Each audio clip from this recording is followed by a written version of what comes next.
Greetings, my friends, and get ready to have even more fun with fractions. You know, you've probably tried working with those pieces. Maybe you've even tried that graphic method. Let's try using our number sense to figure it out. I'm going to need both my whiteboards to help me show you this fantastic method. So, we're even going to bump it up a notch. What if I had a problem like 1/4 plus 4/9 plus 4/6? Yeah, I just added another addend in there. Because, with 2, it may be pretty easy to figure it out, but what do you do with 3 of these? My goodness. Well, okay, let's try one method that works some of the time first, and then I'll show you the method that works all the time. And by the way, you already know a bit about both of these methods. The first thing we're going to do is find the factors of our denominators. So what I mean is the numbers we can use to make up the number 4, the number 9, and the number 6. What are those numbers anyway? Well, we know 1 is a factor of 4, 9, and 6. Let's work on 4. And we build 4 out of 2's. Yes. How about 3's? No. 4's? Of course. What about 9's? 1, 3, 9. Awesome. And what about that 6 there? Yeah, 2's, 3's, no 4's or 5's. Oh, 6's. Awesome. Okay, take a look at those factors, and do you see any common factors between those numbers? Look at that. We've got a 2 right there, and a 2 right there, a 3 right there, and a 3 right there. Okay, let's multiply those numbers together. 2 times 2 times 3 times 3. What does that equal?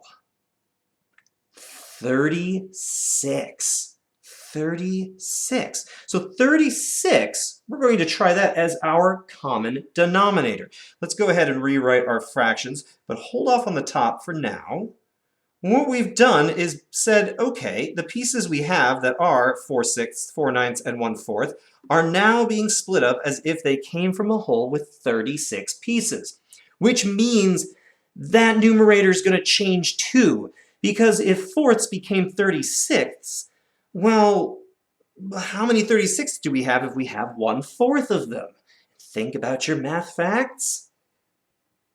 9. Nice job. Okay, what about if we had 4/9? Now we have 36. We have 4/9 of our 36.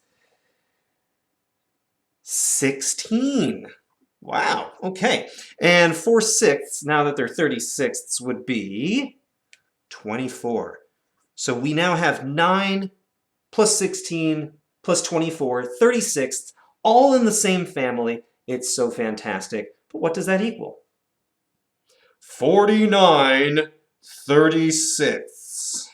It's a lot of 36. And we can change that to a mixed number that looks a bit more like that.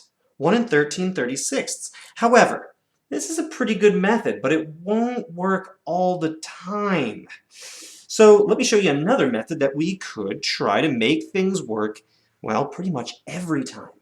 We can look for something that's called, the lowest common multiple.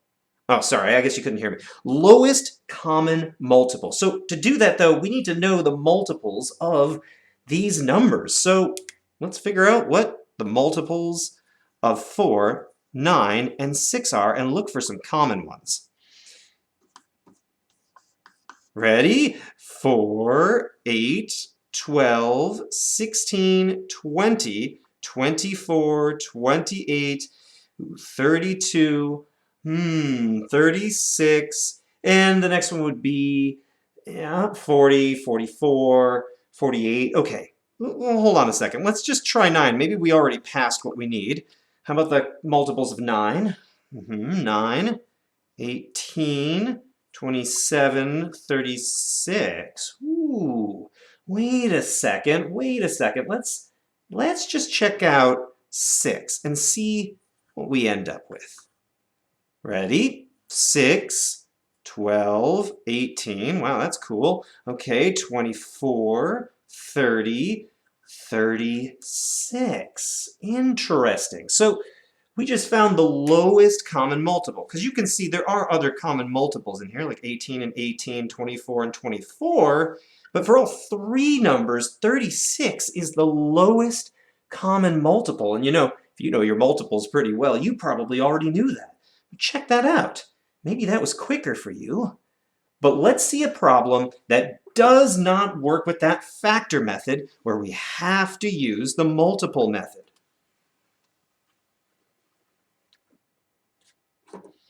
Ooh, how about that one we started out with?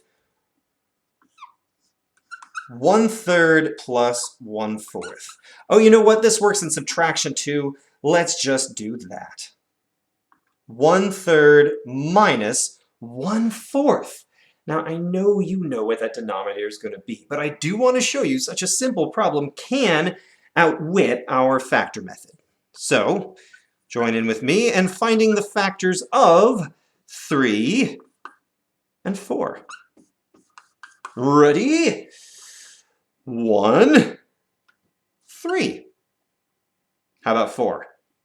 1, of course. We can make it out of 2. Can we do 3? No. That leaves 4. Oh gosh. This doesn't work at all. How upsetting. That's okay. Remember, friend, I taught you the lesson with multiples. So let's try it. We're going to find the multiples of 3 and 4 and see if we can find the lowest common multiple. All right, you ready?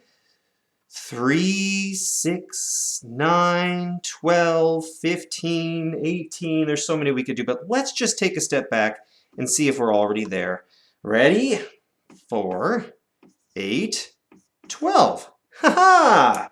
Well, how lucky. But you know, sometimes you could go pretty far, and of course, the more denominators you have to take into consideration, the more of these you may have to run through. But for now, we know that it's 12. But you probably already knew that from our other examples of this problem too. And did you remember the answer to this one as well? Yeah, that's right, 1/12. It was pretty cool. Well, friends, I hope this comes in extremely useful to you, and you know, I might have a couple other tips and tricks up my sleeves as well, but I'm interested to see what you make of these methods and how it increases your number sense. See you again soon, friends.